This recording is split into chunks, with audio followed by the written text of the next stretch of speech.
Ukraine and Israel are partners and allies with a common enemy in Iran and those who support it.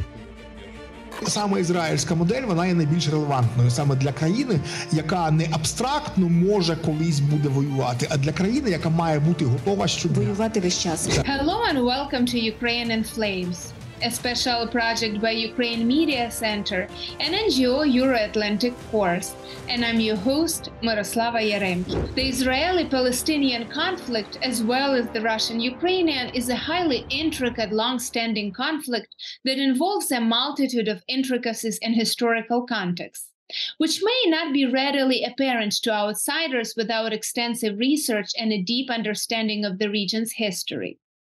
While we won't delve into the specific complexities of the Israeli-Palestinian conflict in this episode, we will explore the commonalities and connections between these two ongoing parallel wars. In today's episode, we will talk about the escalating tensions in the Israel-Palestine conflict and examine their potential implications for Ukraine.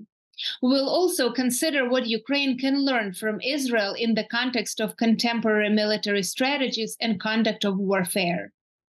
If you want to learn more about the subject, please continue watching this video and subscribe to our channel so that you don't miss our videos in the future. Ukrainian President Volodymyr Zelensky drew parallels between Hamas attacks on Israelis and Russian strikes on Ukrainians, calling them equally evil.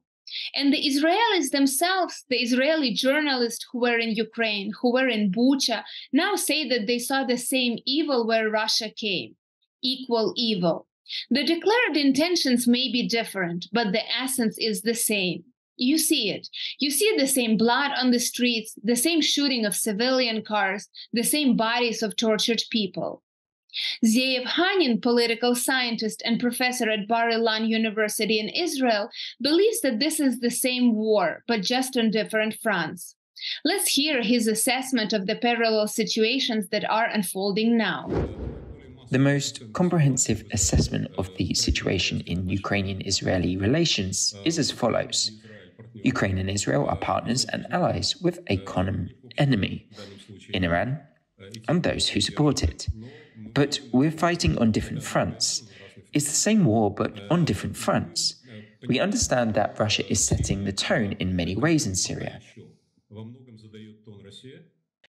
Although Russia's presence in Syria is diminishing, and Iran is included in this niche,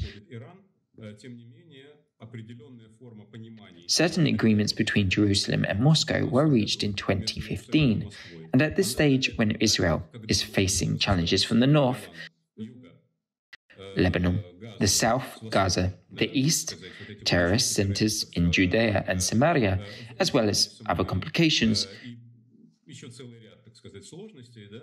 opening a forefront is not in Israel's interest. Perhaps the situation will improve in the future. Israel has no plans to fight Russia, and Russia has no reason to fight Israel. However, there are many absurd conflicts going on in the world right now. To begin, the paradigm of relations with Ukraine will shift towards an expansion of the range of resources that Israel is willing to provide to Ukraine.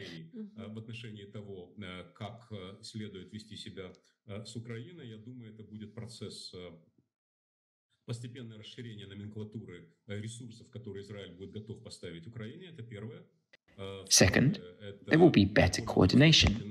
Third, if the Ukrainian side is interested, Israel will be one of the main players in the reconstruction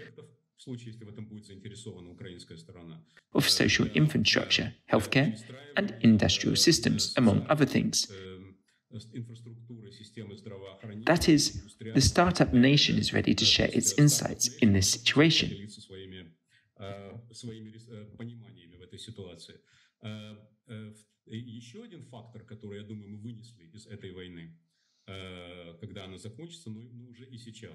Besides, I believe that a significant part of the Israeli society realized how wrong they were about the Ukrainian society. And that is why a significant part of Israeli society will tend to extrapolate this experience, especially since many Ukrainian commentators are invited to Israeli media and they share our experience.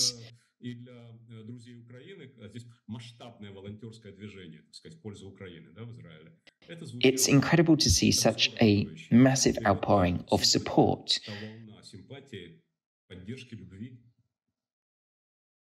Sympathy and solidarity for Ukraine. After the full-scale war began, someone in Ukraine said it made no sense for Ukraine to get security guarantees like Israel had been provided. I don't remember who exactly said it, but it was some serious Ukrainian figure. They said it was a bad idea because we could see the situation in Israel and we don't need it. We need NATO and a different level of guarantees. This is a bit premature in my opinion. In practice, almost everything works, and I believe that this relationship structure with our strategic partners is important.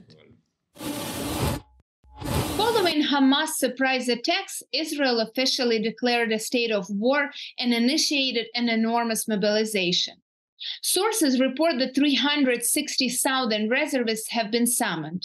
They will supplement an active military force of more than 150,000, giving Israel 500,000 men and women in uniform.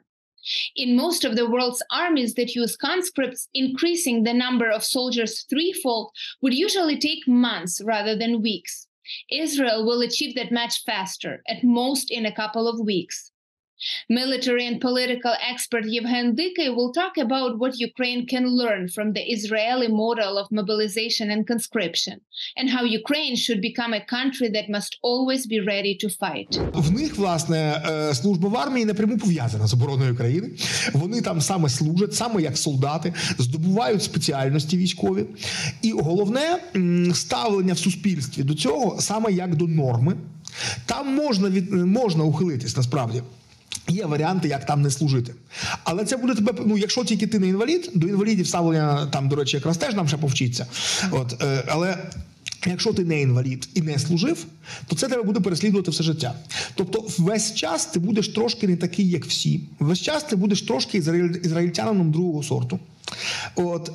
І це не тому, що держава за цим слідкує, а це тому, що, наприклад, всі твої колеги по роботі служили, всі твої працедавці служили, і в них самих просто одразу виникає питання: слухай, а що ти за такий перець, якщо от ми всі служили, ми всі свій обов'язок виконали, а ти відкосив. Нам з тобою не дуже цікаво, ми тобі не дуже довіряємо, власне. Тому, насправді, там можна відкосити від армії, але хорошої кар'єри ти після цього не зробиш. І, скажімо, ставлення до тебе в суспільстві завжди буде таке трошки. Це дуже працює, але цього недостатньо. В нас теж все ж таки старше покоління, таких як я, хто просто відкусив від строкової служби, бо вважав її абсолютно тоді безсмислений і безпощадний, таких все ж таки не більшість. От від мого покоління і старше, все ж таки більшість строкової служби. Були ці 2 роки в совєтській армії. По-перше, хто з них ніс реальну бойову службу? Тобто, кого взагалі хоч чомусь навчили, крім як марширувати по плацу. Це вже, мабуть, 10% від загального числа. Тобто, питання, чим займається ця армія, в якій ти проходиш строкову службу. Але далі другий момент. Навіть ті, кого навчили, навіть є люди з бойовим досвідом реальним, абсолютно, всякі там афгани. Вибачте мене, але за 30 років воно забувається. Навіть за 10 вже багато що забувається, за 20 все забувається. Так от, в Ізраїлі відпрацьовано і це. Що таке в нас резерв? Ти відслужив, і тебе десь записали резервістом, от твоя папочка лежить у військкоматі, і от колись тобі прийде повістка, і тоді будуть думати, що з тобою як з резервістом робити. Резерв в державі Ізраїль виглядає абсолютно іншим чином. Як тільки ти закінчуєш строкову службу, тебе одразу приписують в резерв абсолютно до конкретної частини. Тобто там є частини, які от служать постійно в мирний час, а у військовий час вони розгортаються. Так от, наперед прописано під час цього розгортання, який резервіст яку позицію має зайняти. Причому в усіх смислах слова позиція. Починаючи від позиції в штатки цієї військової частини і закінчуючи навіть тим, де ця частина буде розгортатися в день чи. Вони це знають, і вони кожного року проходять 20 днів зборів. Тобто, причому, знову ж таки, ці збори вони проходять в своїй ВЧ, виконуючи прямі ці обов'язки, які в них будуть в день Ч. І тому не дають можливості забути, а навпаки дають можливість весь час вдосконалюватися. Тому що, наприклад, якщо ти, наприклад, танкіст, ну ти там 20 років тому відслужив, а за цей час вже танки трошечки так помінялись. Тому, а тебе збирають на збори, і тому ти вже знаєш, що в цьому танку помінялось. Ти вже бачив і той новий сучасний танк теж. І отак з усім. І от саме звідси береться оці, і в обов'язки цього резервіста, зокрема, входить от мати завжди оцей зібраний рюкзак, мати комплект форми, а правом його є ще мати зброю вдома в себе. Цим користуються не всі. Можна зброю отримати вже і у ВЧ. Наприклад, мешканці якого-небудь там Тель-Авіву далеко не всі мають зброю. А от, наприклад, мешканці поселень, мешканці кібуців, вони зазвичай всі мають. А тобто зброя – це вже право резервіста, а все решта, форма, комплект спорядження і так далі, там вплоть до там медикаментів і їжі на перших 3 дні, це обов'язок. Це входить в те, що ти маєш, власне, регулярно підтримувати. От. І це регулярно перевіряється за рахунок оцих саме зборів. Тобто воно освіжається. І от саме звідси 360 тисяч резервістів за 2 доби. Тобто це абсолютно не те саме, що 360 тисяч просто добровольців, які ентузіастами кинулись, а далі починають ламати голову, що з ними робити. Ні, якраз наперед, власне, відпрацьовано, що з кожним з них робити і що кожному з них робити. От в цьому принципова різниця оцих 2 систем. Тобто систему цю треба копіювати, причому, я думаю, саме ізраїльська система, вона буде найбільш... Якщо ми взагалі виграємо цю війну і, власне, залишимося існувати, то саме, на жаль, висока ймовірність, що поруч з нами все одно ще існуватиме Росія. Да, існує шанс, на який ми всі найбільш сподіваємося, що після цієї війни вона під 3-4 розвалиться. Але це саме шанс, а не гарантія. Все-таки висока ймовірність, що нам далі ще співіснувати. І в такому разі саме ізраїльська модель, вона є найбільш релевантною саме для країни, яка не абстрактно може колись буде воювати, а для країни, яка має бути готова щодо. You've been watching a special project of Ukraine Media Center and Euro-Atlantic course dedicated to the Russian-Ukrainian war, Ukraine in Flames. In the description under this video, you can find information on how you can help Ukraine fight Russian aggression. If you find our work useful, please like and share this video. Slava Ukraini!